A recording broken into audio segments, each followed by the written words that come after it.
sauce. Oh yeah, let's get saucy. Yo, welcome to the Weird Sauce Show. It's your host and tuk-tuk driver, Fratzuki, right here with my polo passenger playing partner, Mr. J. Stevens. Best in the business, baby. Feels good to be back. Oh, yeah, it's Wild Wednesday, it's Wacky Wednesday, or like what we like to say here, it's Weird Wednesday. Weird Sauce Wednesdays, baby. Weird Sauce Wednesdays. We're going to get weird with this one. I hope you're ready for it. We got lots of good stuff coming up on this episode. We're going to get into some weird sports. This one sport we're getting into is just absolutely incredible. Bizarre. It's bizarre. It is brutal. It's everything you want out of a sport, and it's more. The fact that it's real is shocking. Yeah. And it's played as a sport, as a competitive sport. We're going to let you know what that is. You're not going to want to miss that. Also, we're going to get into some weird down the rabbit hole type things, talking about the energy spectrum, where we fit into that. What are we? What are we doing? And the whole energy spectrum and how it pertains to us and life. Right. And then later on, we're going to be getting into some weird paradoxes, all right? We've seen a lot of weird stuff. We researched a lot of weird stuff, but we got 5 really good ones for you, and we're going to break that down for you. Some real mind-blowing shit. Exactly. Yeah. Exactly. And we're going to end the episode, as you can see on the board right here, with a little brain riddle for you. So you're going to get all this weird info. We're going to wrap it all up, and we're going to leave you with a riddle, and that's going to be the episode today. Sounds great. All right, so we're going to dive right into it right now. So, one of the things we're getting into today is weird sports. Now, before we get into that, we kind of wanted to tell you a little bit about our sports backgrounds and how it pertains to this show and us and you. So, Yep. I guess I'll go first. I grew up playing a bunch of different sports. I'm from Texas, so we had a bunch of outdoor stuff. There was no hockey or anything like that. We didn't have wrestling in our area, so it was mainly football, basketball, baseball, track and field, stuff like that. I was playing a lot of sports until my growth spurt was over, and I became the young guy on all the teams and started getting my ass kicked. So when that happened, I switched over to tennis, which was a much better idea because lots of girls in short skirts and very long matches. So you had to get out of school all day. Yeah. So during tennis season, we got out of school every Tuesday, and we got to go play tennis. And my senior year playing, the best guy, the number 2 guy ranked in the country was playing in our school district. He was the number 1 ranked guy in Texas. And there was basically no chance of me even getting out of our district competition. So did he kick your ass or? Yo, yeah. Yeah. And then, but when we played school versus school, and we had our little in-district matches, when I played him, because I was the number 1 at our school my senior year, I got the first game off of him. Ooh. He was not happy about that. I couldn't be. So I was like, oh, shit, I'm beating you. I was just like, toying with you, bro. I was like, make it official. I was beating you at some point. And that probably wasn't the move, bro. No, he was like, you're not going to get another game. You don't poke the beast, man. No, so I ended up losing 1-6, 6-1, 6-0. Yeah. But I did get a game, and I was beating the number 2 guy in the country at one point. That was probably the epic pinnacle of my sporting career. Yeah, you remember that, people. Exactly. Remember that. So that was basically it. After high school, I've been doing a lot more like fun social type sporting stuff. Me and Mr. J. Stevens, we have a championship flag football team out here. Not just a championship flag football team, a 4-time running championship. Exactly, like current champions. We took it home last year, and we'll be taking it home again this year. To back. Exactly. Shout out to the Josh Gordons. You know who you are. So, yeah, that's what we do. That's what I do. Jay Stevens, what about you, bro? Yeah, man, I grew up playing all sorts of sports, man. I started off playing soccer, and then I was doing baseball and basketball, the trio. And then I switched over to football. When came about 8th grade, soccer and football came at the same season, right? So when I got to high school, I had to switch to one. So I switched to football. And, through high school, I did football, basketball, and baseball. And I actually played a year of football in college. Oh, shit. Yeah. A Division III college, small school. Which position? Safety. Oh, shit. But okay, now it's making sense. A little bit too much partying. Not wanting to wake up, go to fucking workouts at 5:30 in the morning. So I lasted 1 year, and that was that. But Yeah, my love for sports, didn't die. I'm an avid sports watcher daily, anything sports. I love it. So he does love sports, and if you love sports, we are going to be launching our Weird Sauce Sports channel here real soon. Yep. It's taking a lot of energy and time to get this channel off the ground, but stay tuned. We're going to probably be launching that next month, if I would have to say. That'd be great, yeah. All right, so I'm excited about that. Oh, yeah. Before we get into that, though, when we talk about these weird sports, you told me you watched a little movie over the weekend, right? I did. I saw Space Jam 2. Oh, shit. How was it? A boom or a bust? Okay, well, I went in with the expectations really, really low, right? So growing up, I'm from Chicago, right? So growing up, 1996, I think the first one came out. And being from Chicago and Michael Jordan being in it, my expectations for this one being super low. Right. But it wasn't honestly as bad as I thought it was going to be. The storyline was weak. But, the CGI, the animation was good. LeBron sucks as an actor, though, man. Does he? Everyone, that was the bang on it. It's you can't expect too much out of him, right? He's just a guy. Right. A basketball player acting. So, you got to take it down a bit. But, the storyline and the premise is that LeBron's a dick to his kid. Right? Okay. So, the kid teams up with the interweb and creates a super team to beat his dad. But it's it just made LeBron look like a fucking asshole. Because then LeBron, it's why are you such a dick to your kid, bro? You're so much of a dick to your kid that your kid's going to go against you, create a team just to beat you. And so the kids with all the aliens and shit, right? Yeah, the kids with, all the aliens, right? And it's not a real basketball game, right? It's the original Space Jam, it was a basketball game, yeah, right? It was a basketball game, but this is a game that his son made. And it's a NBA Jam kind of game, right? You can get extra points for style points and moves and shit like that. And another thing that was fucking weird about it, it was just a big Warner Brother commercial, right? Yeah. So like Harry Potter's in it, and Game of Thrones, so everything, and it's just they go through worlds, so it's just a 2-hour-long commercial promoting Warner Brothers. So, it was what it was. I didn't think it was trash, it did entertain me enough that I was okay. But to make a comparison to the first one, I think is a bit unfair. Right. Because there's no backstory with the Goon Squad. It's not a real basketball game, so, Right. Yeah. Well, and when we watched the first one, we were much younger, and it had a different context. Right, and I have been seeing, shit out, and a lot of my friends with kids or something like that, and the kids are pumped to see the new Space Jam. So, I mean, that's the thing.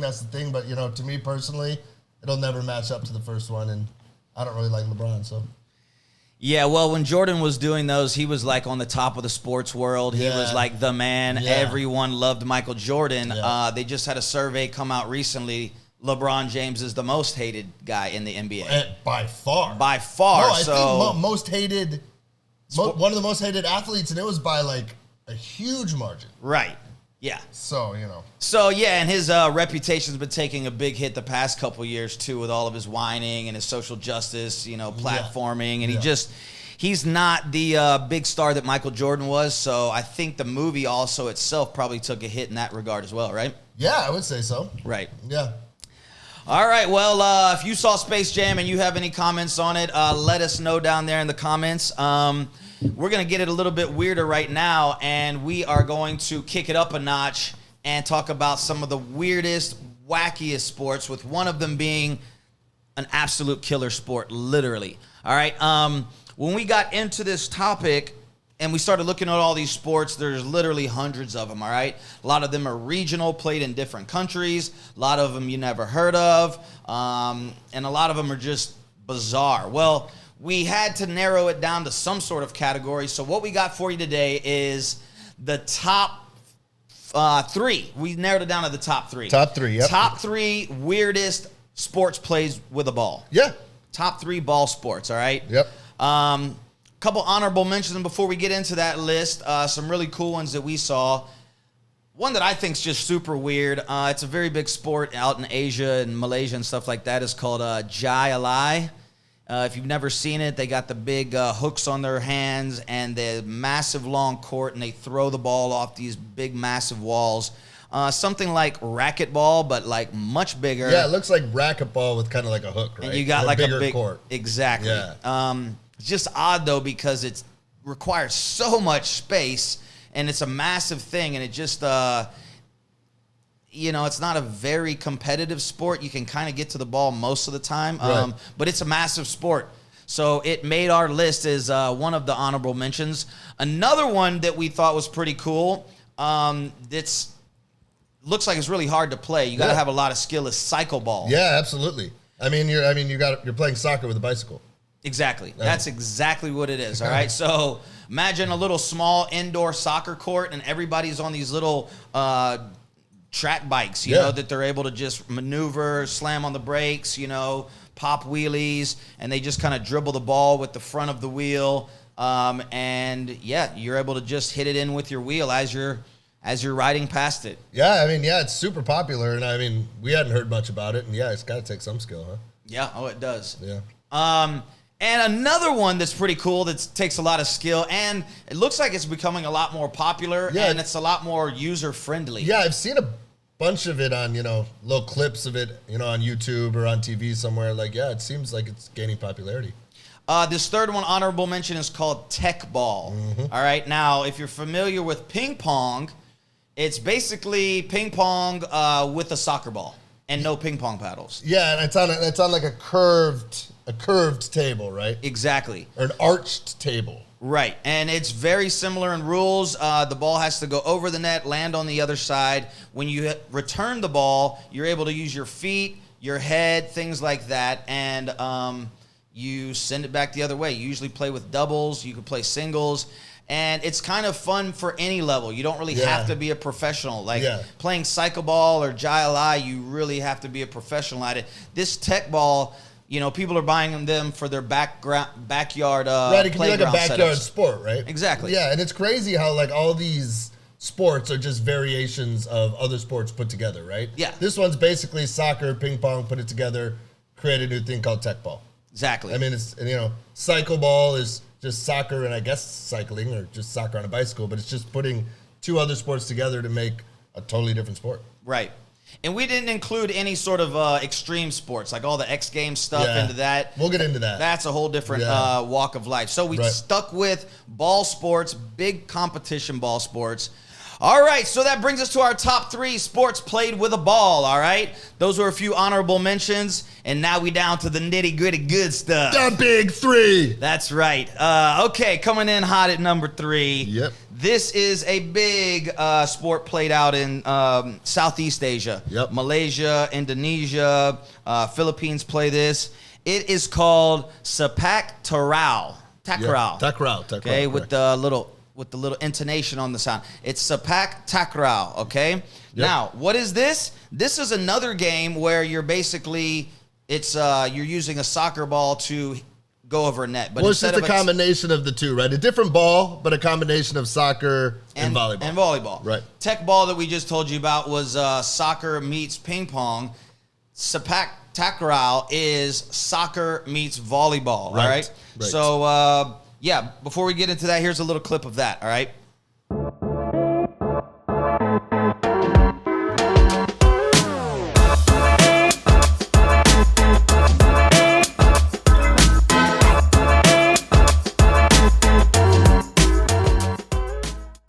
Okay, so that's what it is, basically. You can see it consists of 2 teams playing against each other. Each team has 3 players, all right?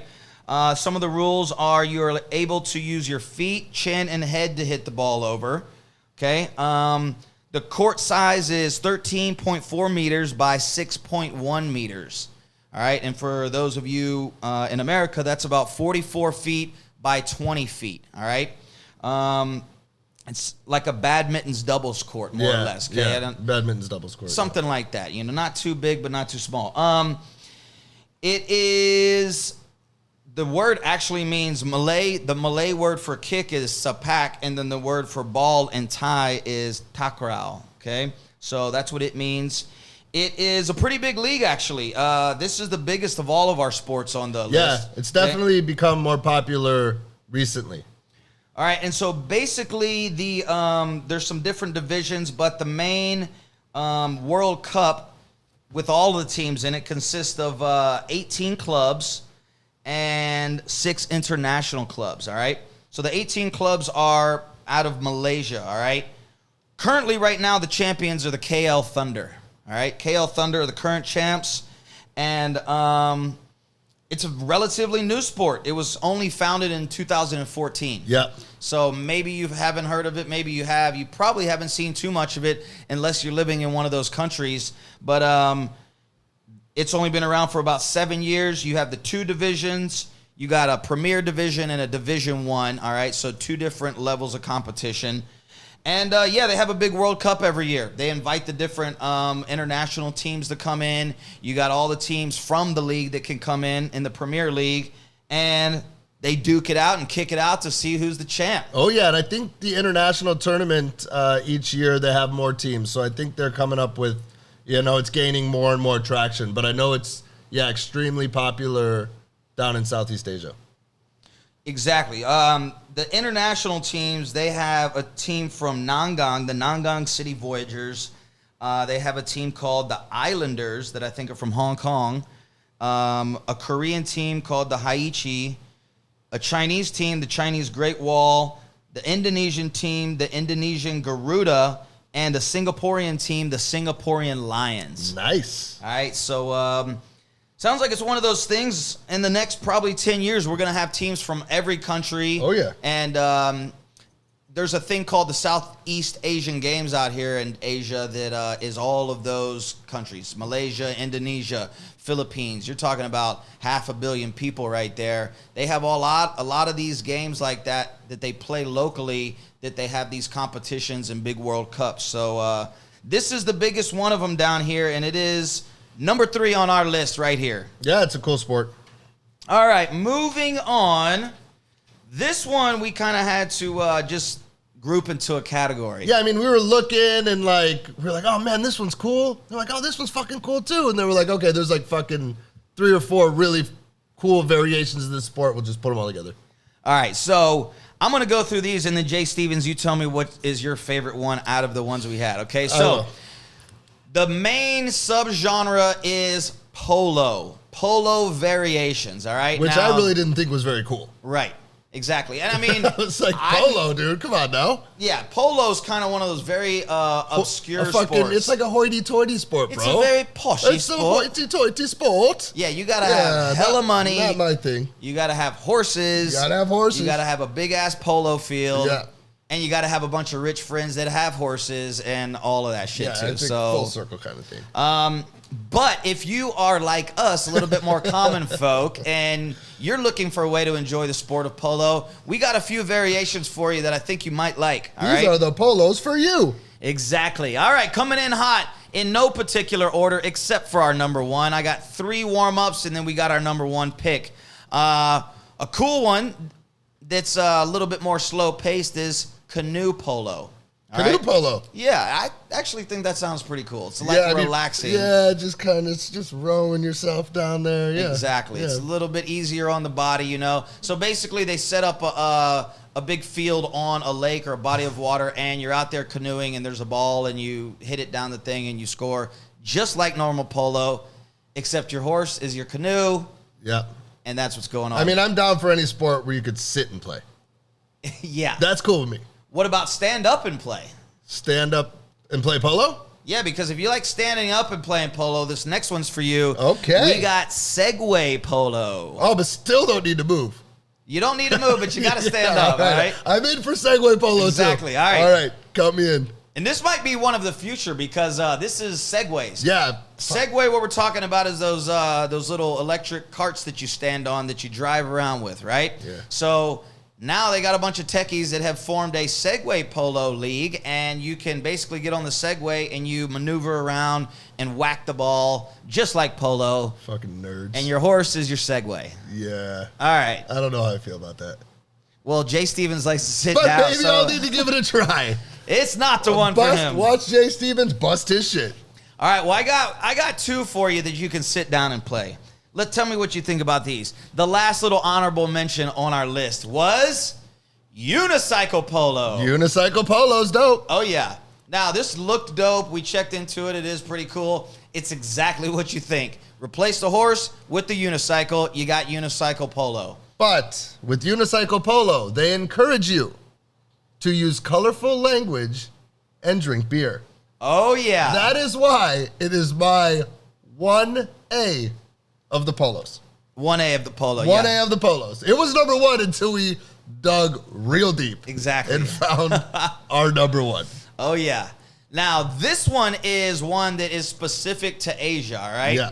Coming in at number one on our polo variation list is called tuk-tuk polo. Mm-hmm. All right, now, those words mean something to some of you, and it means absolutely nothing to most of you. A tuk-tuk is a small little vehicle that they use around Southeast Asia to drive around. Right. All right? It's basically, if you could imagine a motorcycle, smaller kind of, old school motorcycle, and then they've built a little sidecar carriage on the side. It's got a little windshield. It's got a little seat next to it. They like to decorate them up with lights and stickers and all that sort of stuff. So you basically, that's called a tuk-tuk. In the Philippines, they're called trikes or tricycles. Yeah. It's a small little road passenger vehicle that they've thrown together with a sidecar and a motorcycle. Sure, if you're ever visiting, any of those countries, Thailand, Cambodia, the Philippines, you're going to see tuk-tuks or trikes everywhere. That's probably how you're going to get around. But the ones we're going to show you in the clip look a little bit different than the ones you'll probably see. Right. Yeah. All right. And so what you do is, I'm glad. Let's show them the video right now so you can see what it looks like. Here's a video of what a tuk-tuk polo competition looks like. Yep.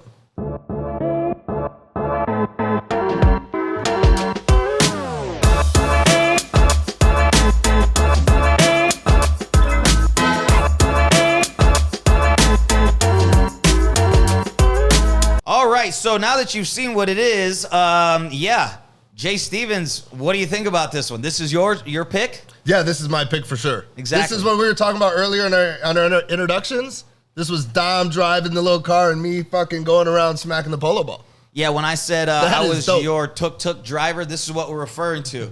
I was the tuk-tuk driver. He was the polo playing passenger. Yes, sir. Say that 5 times quickly. Polo playing passenger, polo playing passenger, polo playing passenger. That was our little warm-up here for this episode. Yeah. Little Anchorman style. Yeah, getting our shit ready.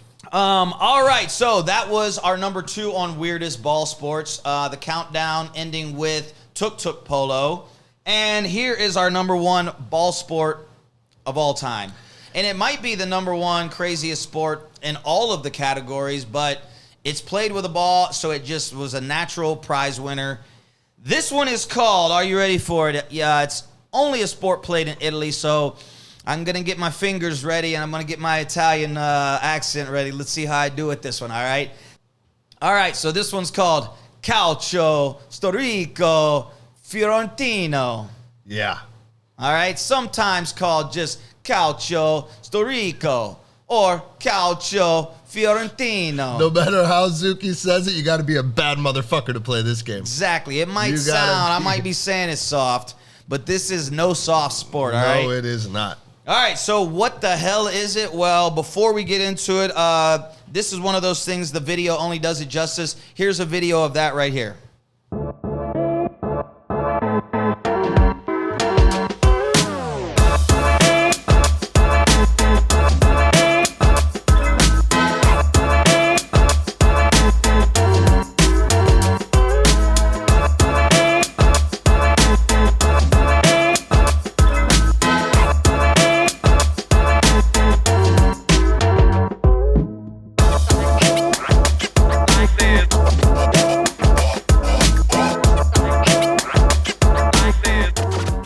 All right, boom! What did you think of that? Holy cow. Yeah. That is a sport, ladies and gentlemen. Yeah, it's a sport.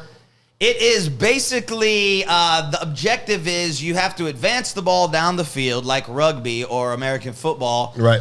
But basically, whoever gets in your way, you can do whatever you want to get them out of your way. It's like no fucking rules. There's no rules. No rules. There's no substitutions. There's no timeouts. This is basically a street ball meets ball sport. A 57-person melee. 57. Or is it 57 people on each team? No, there is 27 players. 27 players. 27 players on each team, so 54 total Woo! players in the game. Yeah. As you saw from the clip, hitting is allowed, fighting, body slamming, sand throwing, kicking. I mean, imagine you're just fucking beating the shit out of somebody, right? And your teammate comes with a big fucking clump of sand and just throws it at the other guy's like, ah! Exactly. Like, what a bitch move that would be. Hey, They probably got a dude on each team. There's got to be a dude who just fucking collects sand and puts them in his pockets and just fucking dusts people. Oh, yeah. Well, if you're going to dust people, you got a very small window to dust people because this is such a hardcore sport. There's very limited amount of games. Oh, yeah. All right, so this entire sport and this entire league takes place over 3 games. 3 games, yep. 4 teams. 4 teams. 3 games, Yep. all right? It's a competition. It's a one-time, one-off that goes on in June every year, and it is winner take all, okay? So basically what happens is first round, you got the 2 teams versus the 2 teams. You get 2 winners, and then they play in a championship match. That's it. All right? Bang, bang. This goes on in the 3rd week of June in Florence, Italy. Yep. All right? 3rd week of June in Florence, Italy. It's always going down on June 24th. That's the day they do this thing. June 24th, you get the championship, and 50 minutes of action for each match. And it's been around for a long time. It's been around since the Middle Ages in Italy. Yeah. Okay? So this ain't no sucker sport. This ain't no sport for the weak-hearted or the weak, all right? You saw in the video what it is, and there's a reason there's a limited amount of games. Yeah, I mean, you got to be a bad man to play this game. Exactly. You gotta be a bad man. Lots of injuries. It got to a point at one point that it got so gangster and so rough, they had to bring the police in to start, monitoring and looking over the matches because it just turned into players wanting to kill the other people. Right. I'm sure with time it's, restrained. It got restrained a bit, but, Exactly. Oof. So that right there, if you're into that, you got to go check that out in Italy. We might have to take a little work vacation out there. Yes, sir. Next summer. Workcation. Let's go. That's right. I like the idea of that. I like the sound of it. That's late June. And we will be out in Europe next summer, hopefully, if all this COVID stuff is gone. Yep. All right. Let's move on. Moving out of the weird sports, right up next on our list is called Rabbit Hole. Oh, yeah. So with Rabbit Hole, every week we're going to be diving into some weird, wacky topics, all right? Now, in the future, we hope that we're getting a lot of this content from you, the viewer, and that we've got lots of information to grab from. We still got a lot of info for you this time, and what we wanted to do this time is kind of like break things down on the energy spectrum and the human energy experience, all right? Right. Now, what the hell does that mean, Fratzuki? Well, as you know, us humans, we are living in the spectrum of energy called the light spectrum, right? We are in the electromagnetic spectrum of visible light. Everything you can see around you, that's what you're seeing. That's what your main experience of life is, what you could see, right? Mm-hmm. Now, you can also hear lots of stuff, and that's also part of the experience. And also all of your technology, your phones, the Wi-Fi, all of that's interacting in different frequencies. You got microwaves. When you go to the hospital and you get x-rayed, stuff like that. We're going to dive into all those little categories, explain to you exactly what they are, how they work with each other, where we as the humans fit in, and answer the question, are we holograms just living in an energy spectrum? We're just a hologram, maybe, living in that spectrum. We're going to see. You're going to tell us what you think, too, at the end of the episode. All right, so we're going to break it down. You have the electromagnetic spectrum, all right? It goes from very, very long, slow waves to very, very high-frequency, fast waves, all right? On the low end, you have radio waves. And on the very, very highest end, you have the gamma rays, all right? Now, all of the frequencies in between are broken up into categories, and they go like this, all right? So you have radio waves at the bottom. The next wave is microwaves. After that, you have infrared waves. Then you have visible light. After that, you have UV rays, and then you have X-rays, and then finally you have gamma rays, all right? So we're going to break those down for you a little bit. But before we do, we're going to be using some terminology that you might not have ever heard, all right? Yep. So here's your little homework. Here's your little preview of what's coming up. You got to know these terms, or else it's going to sound like a bunch of weird scientific mumbo jumbo. Yeah, I mean, I'm new to learning this stuff too, so. So, yeah, we're going to dive into it right now. Basically, you got big units of measurement and you got super, super small units of measurement, all right? Right. So we're going to run down from the biggest to the smallest and let you know what those are. You've heard these words, but we're going to put them into a scale for you so that it all makes sense, all right? When you're talking about something in its biggest form, all right, the way science measures stuff in terms of time, length, mass, something like that, you have a giga, all right? So when you hear gigahertz, gigawatts, something like that, that is the biggest, all right? That is something that's got 9 zeros, okay? So that's basically a million, all right? No, sorry, a billion. You know, you got the 9 zeros and one with 9 zeros after it, all right? The smaller unit after that is called a mega. Same thing, megawatts, megahertz, okay? You've heard these terms, all right? That is something that's got 6 0, 1 to the 6th power, all right? 10 to the 6th power, you got 6 zeros, it's like a million, all right? Coming down from that, you have the kilo, all right? Now, most of you know this, kilo is 1,000, right? So you have the 1 with the 3 zeros, 1,000, you got the kilo measurement.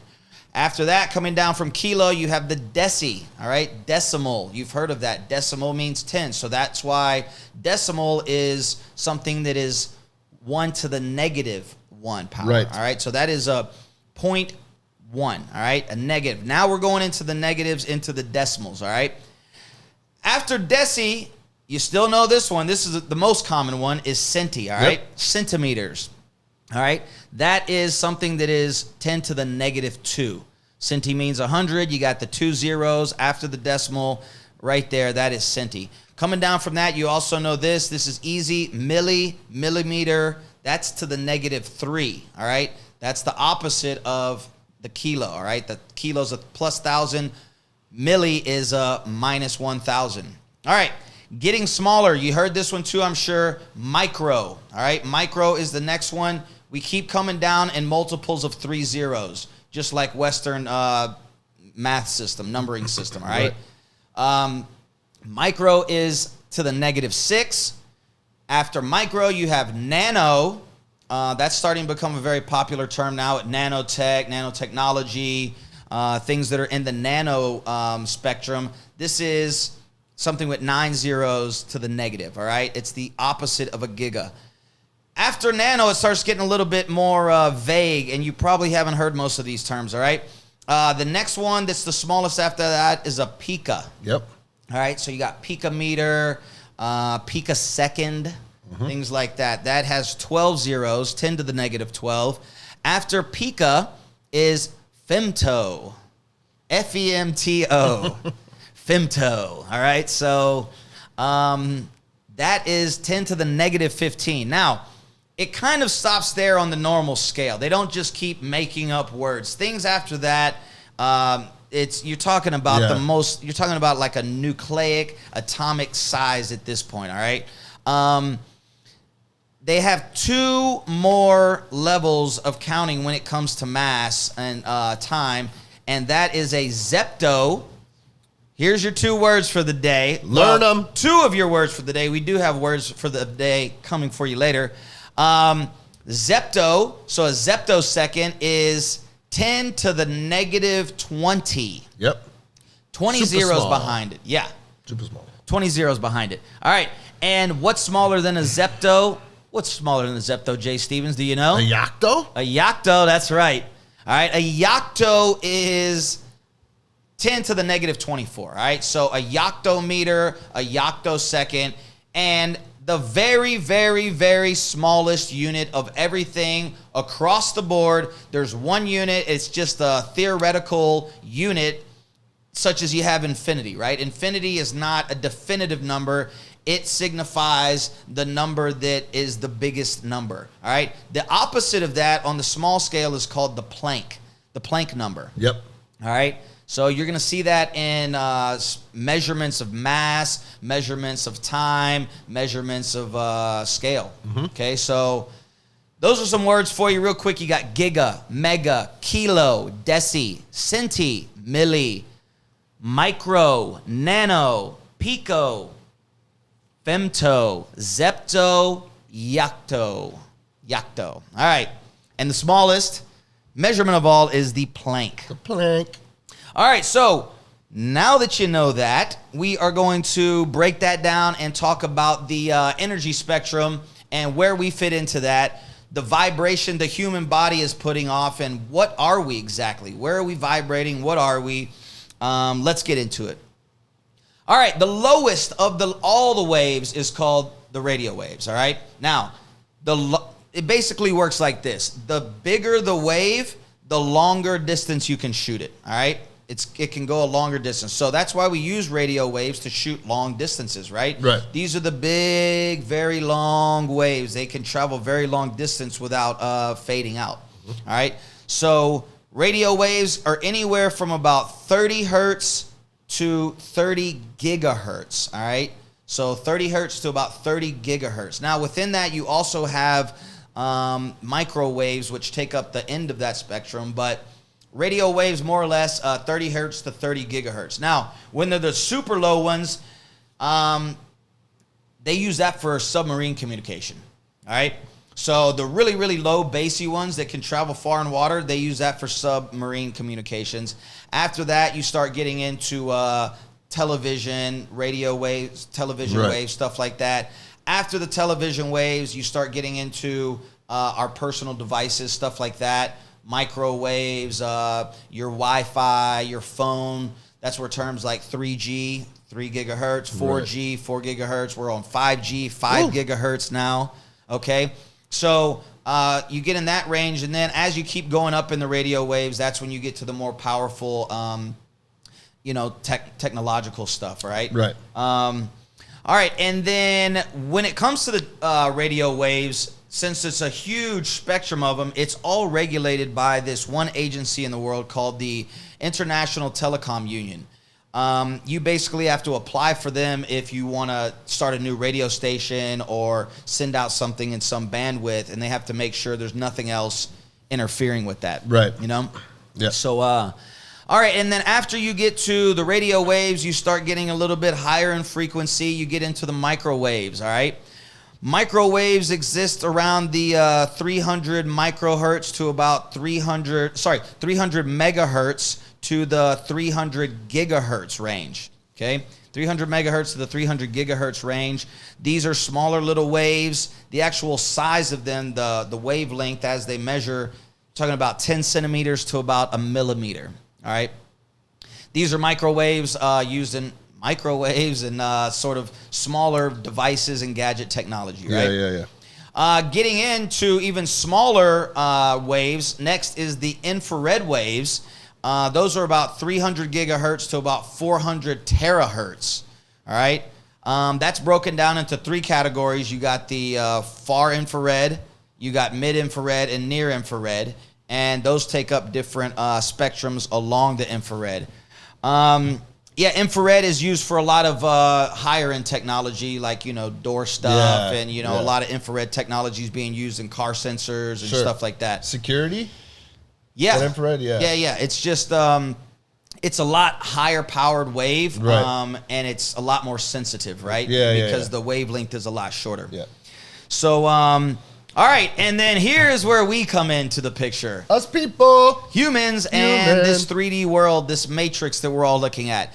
Visible light, all right? Visible light sits right in the range of 400 to 790 terahertz, all right? This is all the visible light. Now, if you look at this compared to the whole spectrum of energy, this only takes up about 10%. Right.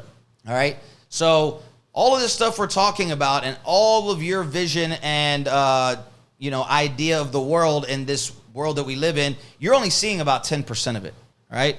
So there's all this other stuff going on. If this visible light energy that we live in, think about everything that it's done, all the atoms and chemicals that have bonded together and things that reflect light. Everything in just this small 10% energy spectrum has all of the stuff that we see, right? Yeah. And that's only 10% of the whole energy spectrum, right? So it's crazy to think about, what else could be going on out there, right? Right. If just in this 10% of the light spectrum, of the energy spectrum, the visible light, everything that we've put together and everything that we've made a system here, just in this light reflecting visible light, think about all the other stuff that's going on or could be going on in the other frequencies. Yeah, a lot. Yeah. So this is a lot of times where, you hear stuff about ghosts. Ghosts are, people talk about sit in these sort of realms, right? They're not really in the visible spectrum. You can't really see them, right? But they are a different type of energy. They're something. Yes. Right? So they're kind of visible. You can kind of see them, but you kind of can't. They're vibrating on a level that you can't see. Yeah, different level. All right.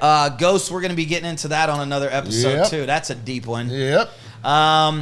So the visible light sits there, and then you start getting up to the really, really high-powered rays that go out of visible range, all right? Next is the UV rays. UV rays is what comes from the sun, all right? That's about 10% of the sun's energy. UV rays, they are vibrating on a frequency of about 30 petahertz.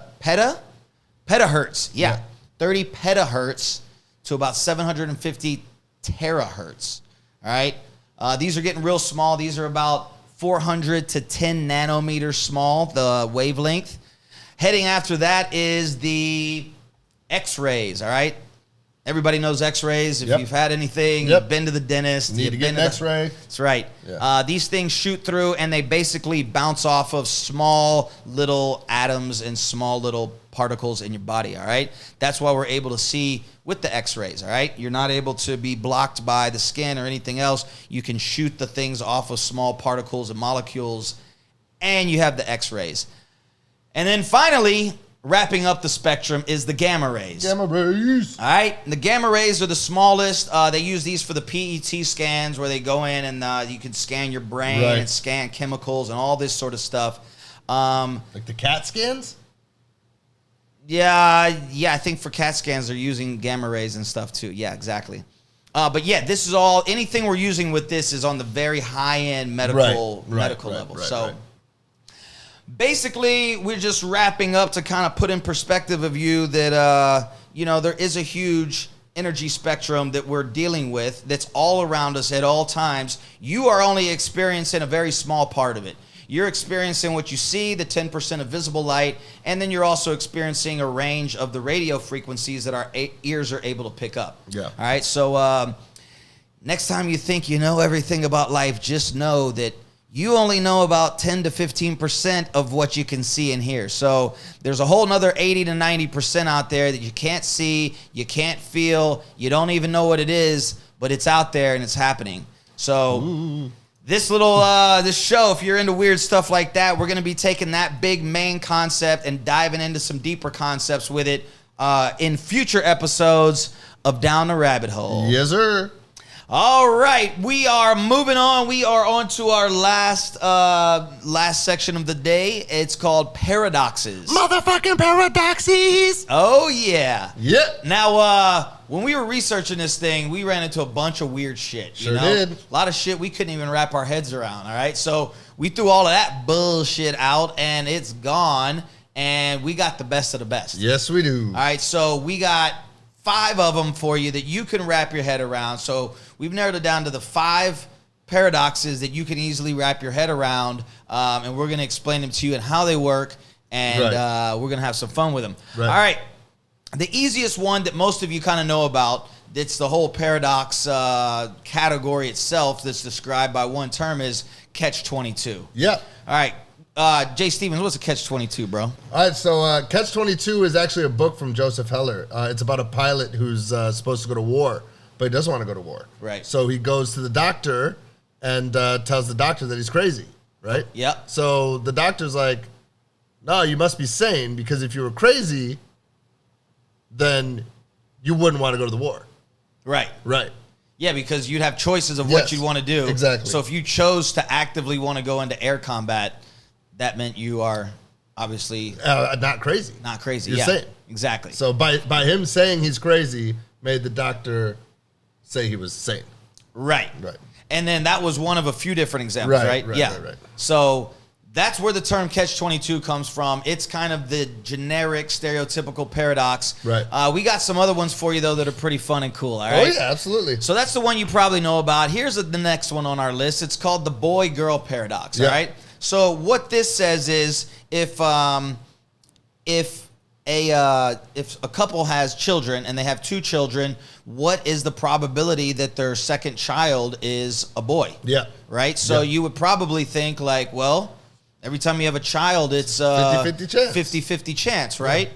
You could either be a boy or a girl. Well, this paradox doesn't say that. What this one says is basically if you look at the combination of all the children that a couple could have, you got four combos. You got boy, boy, girl, girl, boy, girl, and girl, boy. Right. All right? So basically 3 out of the 4 combinations involve a boy. Yes. Right? So what is the chance of them having a boy on their second child? You would think, well, the first one's 50-50 and the second one's 50-50, but it's not. Once you have the first child that's a boy, it becomes 50-50 because no longer can you have the older girl, younger boy combo, and no longer can you have the girl-girl combo. Right. But when you look at it from before that and you say a couple's going to have 2 children, what's the probability of their second child being a boy? That's when the probability turns into a 3 out of 4 chance instead of a half-half. Exactly. Right? Because you have the possibilities of boy, boy, boy, girl, as him is the older brother and then him is the younger brother, but there's no possibility of the girl, girl. Right. So that's that paradox. Weird kind of way to think about that. And actually, it is. Yeah, well, I mean, it is. I mean, you would just automatically think every time, you know, you have a kid, right, you have a 50-50 shot. Exactly. I mean, it doesn't matter, you know. Right. Right. So that's kind of a weird one. And a lot of these paradoxes, you do kind of have to rewire the way you're thinking about it. This is only under circumstipulations. This is like you're assuming you're going to have 2 children, and this is like what the odds are before you've even had the first one. Right, exactly. So, yeah. If you have the first one and you already know, then yes, it's still a 50-50 chance because like we just explained to you. Yes. All right. Moving on to the next one that's pretty cool and fun is called the crocodile paradox. Yeah, that one's weird, man. Yeah. Yeah. All right. So basically what this one says is you got a mother. She's chilling. She got her son. They take a little trip on down to the river. Oh, yeah. She turns around real quick to grab a phone, turn on the new jam. She's saying, don't go chasing waterfalls. Oh, yeah, she was. Yes, she was. They were at the waterfalls. Oh, yeah, they were. Crocodile Falls, bro. Oh, yeah, Crocodile Falls. That's right. So they were at Crocodile Falls. She turns around to throw on the TLC jam. Oh. And the crocodile comes out of the water, snatches the boy. All right. Now, here's where the paradox kicks off. She turns around and she's panicked, right? She's hysterical going, hey, give me my son back. And he says, all right, this is what I'll do for you. If you can guess what I was going to do with your son, then I will give him back to you. Okay? Right. Yeah. So simple enough. Yeah. Here's where the paradox is, all right? So if she can guess what he's going to do, he will give the kid back. So let's look at scenario 1. Scenario 1 is she says, hey, I think you're going to give the kid back. You know, you look like you were kind of feeling that TLC jam, kind of grooving a little bit. Yeah, we can all get a dance on. Exactly. You look like you had more interest in the song than my boy. I think you're going to give him back. You gonna give him back. He says, you know what? You're right. I love TLC. That's my fucking jam. That's my jam. And yes, I was going to give your son back. You were right. Here it is. You get the son back. All right. Option number 2 is she says, you know what? I don't think you were going to give You don't like TLC. Yeah, you don't like TLC. You were kind of like not too happy when I turned this one on. No. That's maybe why you came and snatched my son from me. I don't think you were going to give him back. And he says, you know what? As a matter of fact, you were right. You're right. I wasn't going to. And by default, since you knew what I was going to do, I'm going to give your son back to you. All right. So 2 scenarios, she gets the son back. Right. Here's where it gets sticky. All right. Because the next option is she goes, well, hey, I thought you were going to give my son back. And he goes, well, no, I wasn't going to give you your son back. You were wrong. I'm keeping the son, right? We knew that would happen. But here's the one that's messed up. Yeah, that's the simplest of the ones, right? Right. Here's the one where the paradox kicks in. Because if she says to the crocodile, well, I don't think you were going to give him back because you're a crocodile and you were jamming to my, Yeah. He's going to say, well, as a matter of fact, I was going to give your son back. But the fact that you couldn't guess what I was going to do, then I'm not going to give your son back. Yeah, I'm going to keep it. Keep it. So that's where the paradox lies, because she's trying to get her intended outcome, but by saying that, she negates what she wants out of it. Exactly. So if she says, oh, I thought you were going to give him back, or I thought you weren't going to give him back. Well, he says, well, in fact, I was, but you were wrong, so now I'm not going to. Yeah, that is an interesting one. Yeah, so that's a cool little paradox called the crocodile. Mind trick kind of thing. Yeah. All right, here's another one that's pretty cool and weird in itself. This one's called the observer paradox. Yeah. All right, now the observer paradox strictly states that something changes if you just merely observe it. All right, if you merely observe something happening, then it changes the outcome of it, okay? Now, where they went along with this was there used to be a factory, right? Right. And the job performance was coming down. They were complaining, and the boss says, what the hell's going on? Why is all the performance coming down? Right. And they said, well, look, boss, it's hot as a mofo in here. We can't work. It's too hot. All right, so they said, what do you want me to do? He said, I want you to put some windows in for us, keep it a little cooler in here. So the boss put some windows into the factory, and he says, all right, let's see if it works. So Sure. Boss man and all the other VPs and stuff are watching to see if these windows are helping. Well, guess what? Sure enough, it did help. Oh, yeah. All right, so they're like, cool. The windows work. Everybody's happy. Job performance is up. Right. All right. Well, after a while, the job performance started coming back down. Yeah. All right. Now, what they saw there was they were going, well, what the hell? We gave you the windows. The job performance should be up. And so they went back there and checked that they shut the windows this time, and they watched them. What they found, too, is the job performance went back up. Basically, the variable that made the job performance go up was not the window and the workers being more comfortable. It was the observer observing the situation. Right, but you would think that in any sort of scenario, in a job scenario, right? Like, Right. If your boss is watching you work, you're probably going to work harder than if they weren't. Exactly. Or more efficiently or whatever. Right. And that's what this paradox says. Right. But also, this has been, this is true for other parts of life. We can kind of relate to this out here being foreigners in Asia. Right. From our experience, if we're out somewhere in public and a Taiwanese family comes up next to us, sometimes you'll hear them switch right into English. Just sprinkle a few words in there. Yeah, so you'll hear like the mother, the dad say, they'll come up, see a foreigner, us standing right there, and you'll hear the parents say to the child like, okay, let's go, time to go, you go to the car, Right. something like that, you know? Right. If we weren't there observing that situation, they would have said it in full Chinese. Oh, absolutely. Right? So that's No the doubt. same thing with the observer paradox. Right. Nothing's changed with the situation. Right. The same exact things, exact same time and place. Right. Nothing within the situation has changed, but something observing the situation changes the outcome. Correct. All right, so that's the observer paradox. Pretty cool. And getting down to our number one on the list, which is... bit of a mindfuck. Yeah, it is, but it's fun, and it took us a while to wrap around it, and we're going to try to simplify it and make it easy for you, all right? Sure. If you're a little bit older listener, I know my mom's watching and listening out there. She remembers this game show. It's called Let's Make a Deal. Yep. All right? The famous Monty Hall. Monty! All right? Famous TV show back in American TV, back in the 70s and stuff. He had a game show called Let's Make a Deal. Right. Now, the premise of this show was you had 3 doors and you had the contestant. Now, the 3 doors, 2 of them contained goats. Yep. And 1 of them contained a nice set of wheels. A Lamborghini. A lamp. Was it? They got Lambos back then? They had Lambos back then. I don't know. Maybe. All right, we're going with it, bro. Why not? We're giving away Lambos, all right? cares? Monty Hall, if you weren't giving away Lambos, we were. are. We got our production assistant, Zamora. She has joined the show. She is coming right up here. There you go. Okay, so you play the game show like this. He says, Pick any door you want to. See if you can win the Lambo. So you pick one door. So you have a 33.3% chance at this point. Exactly. 2/3 chance you pick the goats.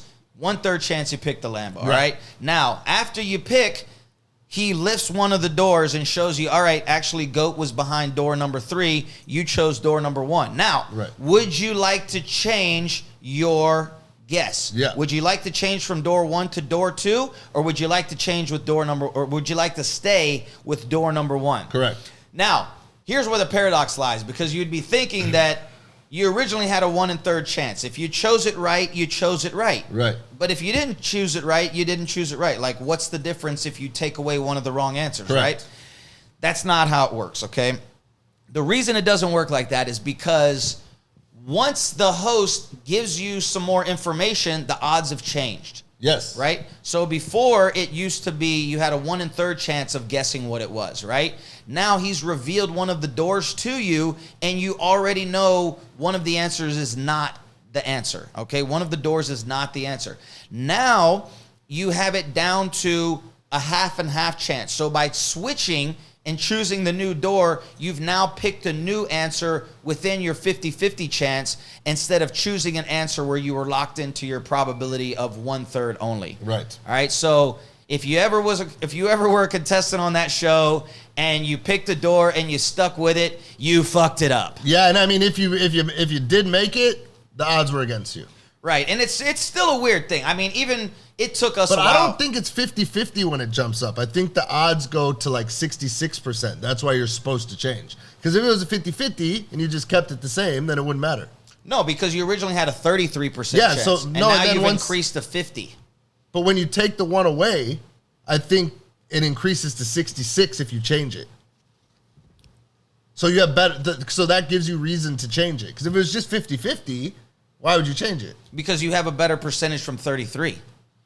Originally, it was you had a 1 in 3 chance, and now one of them's out of there. Now you have a 1 in 2 chance. So you know that, like, now you get to just you're choosing between those two. Whereas your original guess of the 1 of 3 was part of the 1 in 3. But if the odds, okay, so let's say that the one door's out, and there's only 2 doors left. Right. If the odds 50-50, what's the motivation to change? Because before you had a 33% chance, and now you have a 50-50 chance of guessing it. Right. Yes. See, this is why it's a mind fuck. This is why it's a paradox. If you're having trouble understanding, or if you have some light on it, shed it to us. That's the way I understand it. That's the way we understood it. Jay Stevens sees it a little differently. That's why we put it on the list, because it is cool and it does make your brain itch and hurt. All right. If you like that one, we have one little riddle for you to end this. If you're watching us right now, we got the production assistant, Zamora. She chilling. Right center stage. All right, you ready for this one, Zamora? You ready for the riddle? All right, she's ready. I hope you're ready at home. Okay, Jay Stevens, you ready over there? I'm ready. All right, this is our paradox riddle to end the episode, and then we're out of here. All right, we're going to end the episode right here with a little riddle for you at home. I hope you're ready for this. We've explained a little bit about paradoxes and weird thinking. I got a little something weird for you for this one. I'm ready for it. All right, Jay Stevens. Now, I haven't told Jay Stevens this one yet, so this is fresh, hot for him. Yeah. We're going to see if he can crack it. If you can crack it, go ahead and leave a comment down there. Let us know what the answer is, and we're going to review these and talk about it next week on our Wednesday episode. Yep. All right, Jay Stevens, it works like this. All right, we're putting it into context of heaven and hell. All right, if you're not religious like that, this is just the paradox. This is the riddle, all right? Heaven obviously being the one that's the good place you want to go, and hell being the place you don't want to go. Now, you're in this room, and there's 2 doors. Right. One door is the heaven door. One door is the hell door. Sure. Now, there's 2 guards guarding each door. One is an angel, and one is a demon. All right? Okay. Now, one of them that's the angel always tells the truth. So no matter what question you ask him, he'll tell you the truth. Okay. But you don't know if he's the angel. The other one that's the demon, he always will tell you a lie is the answer. All right? So, knowing this information, what one question can you ask either one of the guards to know which door to choose? Jesus. I mean, how am I supposed to answer this in this period of time? Just start throwing out some ideas. So, for example, if you ask the angel one, if you just say, like, is this heaven? Yeah, if he's standing in front of a door and you say, hey, is this heaven? And it is heaven, he's going to say, yeah, this is heaven. And if you ask the devil's also going to say, yeah. And he's going to say, is this heaven? He's going to say, no, it's not heaven. Or he's going to say, yes. No, he's going to lie to you. The demon will lie to you. Right. If he's guarding the heaven door, you're going to say, is this heaven? He's going to say, no, it's not heaven. Right. Which will make you think the other one's heaven. Right. And if you ask that and it's the angel and you say, is this door heaven? He's going to say, yes, it's this one. So you still don't know which door. Got it? I do. All right, so this is a little bit of a brain wrecker. Take a thinker on that one. Maybe I'll get back next week. Yeah, I'm not going to tell him the answer all week. I'm not going to tell you the answer right now. If you have any insight, you think you know the answer, comment down there. We're going to be doing riddles and sort of weird brain twisters each week on our Wednesday show. So get ready for that. Yep. All right, that's gonna about wrap it up for us here today, bro. Yes, sir. It was a roller coaster, weird, wacky of an episode. Yes, it was. We had Zamora join us. We had a earlier technical difficulty, but we came through it strong and we made it. All right, but before we're out of here, you know how we wrap things up. We have our episode wind down. We have our words of the day. We have our weekly or our daily membership lotto and our shout outs. Yep. All right, so Jay Stevens, what's your word of the day, bro? My word of the day is polyglot. And it's polyglot. Polyglot. A polyglot is a person who reads, speaks, or writes multiple languages. So here living in Asia, we have a lot of friends, a lot of people we know that are polyglots.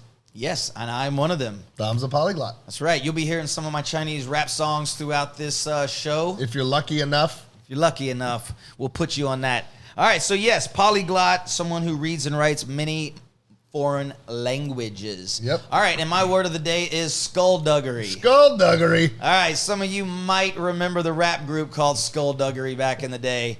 That was like skull, S-K-U-L-L. Skullduggery this way is S-K-U-L and then duggery. Yeah. That means dishonesty or trickery. Yes. It's a noun, okay? Yeah, so if someone's doing some shady shit, some out-of-pocket stuff, some things that you think aren't really honest and fair, and you're kind of questioning what they're doing, they are engaged in skullduggery. Yeah, you tell them that they're on some straight skullduggery. That's right. So don't deal with any skullduggers out there. No. All right? No. Skullduggers, is that a word? I don't know. Yeah. Fuck it. It is now. We just invented it. If it's not skulldugger, someone that's engaged in trickery. Oh, yeah. All right, and we're going to do our lotto roll in just a second, but before we do that, we'd like to give some special shout-outs. I know Jay Steven has a special one today. Yes, sir. Special one's my lovely fiance, Christine. We'd like to thank you for everything that you've done. Thank you for me, the motivation you've given me to do this and to help me with everything since we've met and since we've been going strong. So I want to appreciate you and thank you for everything you've done. Yeah. Shout out to Christine, too, from your boy Zuki. Yep. All right, I got 3 special people that I want to give a shout-out to. Yesterday, I shouted out my old high school homies. This episode, I got 3 real special friends that have always been there, always showed me love. I've been traveling all over the world with these guys, and they've never left me out. They've always been there for me, and I appreciate the love. Number 1 is my homie Richard Camp. Thanks for all the love through everything, bro. One of my best friends from college. We've been family since the last millennium, back in the 90s. So shout out to Richard Camp and his wife, Dope Kitty Trish. Another one is my boy Henry Sue. Shout out to Henry, my boy. Known him for over 10 years as well. He used to sponsor me when I was doing my Chinese rap, and he's always shown me mad love. We've done a lot of things in the Philippines and Taiwan together. Thanks, Henry Sue, for always putting me on, dude. Mad love. And the third one that's also family to me, I got to say what's up, is the dude who did my painting right back here behind my desk. My boy Optimist, all right? We've known each other for a long time. We've done lots of things in his life together. He's a super amazing, badass artist. He's my favorite artist. He's always shown me love, and he's a good friend of mine. I just want to say thanks, Optimist, for always putting your boy, Chinese rapper Dom, on the map. Amazing, man. All right, man. Well, that's going to do it for us. Coming up is the membership lotto roll. Good luck to you. And if you're not on that yet, go ahead and sign up. Hit us up. Get yourself a number and be entered to win. Do it. We're going to see you tomorrow, Do fam. it. Later. Peace. Thank you.